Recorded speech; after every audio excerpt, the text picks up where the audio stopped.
hey, this is what I learned in history today. I learned about John Adams' presidency.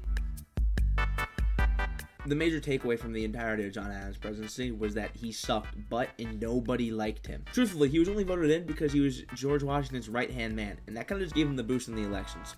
One terrible, terrible thing about him was that he was a loyalist, which on paper doesn't sound that bad, but having a loyalist as your president of your country that just got released from British rule isn't good. Because of his loyalism, he essentially tried to become friends with the British again, which, again, sounds pretty okay on paper. You know, we don't want them to hate us. But he forgot one very important thing. The entirety of Europe at the time was just buttload of conflict.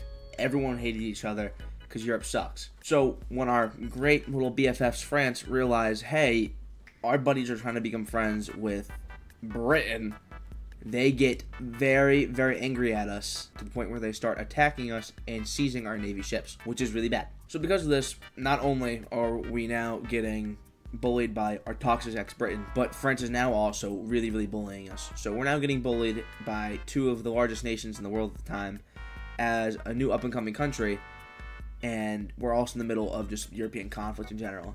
And it's almost like someone warned us against that. Now, naturally, none of the colonies or states were very happy with what was going on with John Adams because he got us in some pretty shit water, and they start, slandering him because he deserves it. But then he goes a little boohoo crybaby and he makes the Alien and Sedition Acts. Yay! Alien and Sedition Acts! Said nobody. What the Alien Acts basically said is if you weren't a resident of the U.S. for 14 years, you didn't live there. And the Sedition Acts essentially stated that you couldn't say anything bad about the government. What it really stated was you couldn't say anything false, scandalous, or malicious against government officials, which waters down into if you say anything bad about the government, you're breaking the law, which obviously breaks the First Amendment. So everyone already hated him, but now they really hate him, and things aren't looking too good for his presidency. It sucks booty butt. Since now, basically everyone was angry at him, the South decided, fuck you, John Adams, we don't like you. They didn't even vote for him anyway.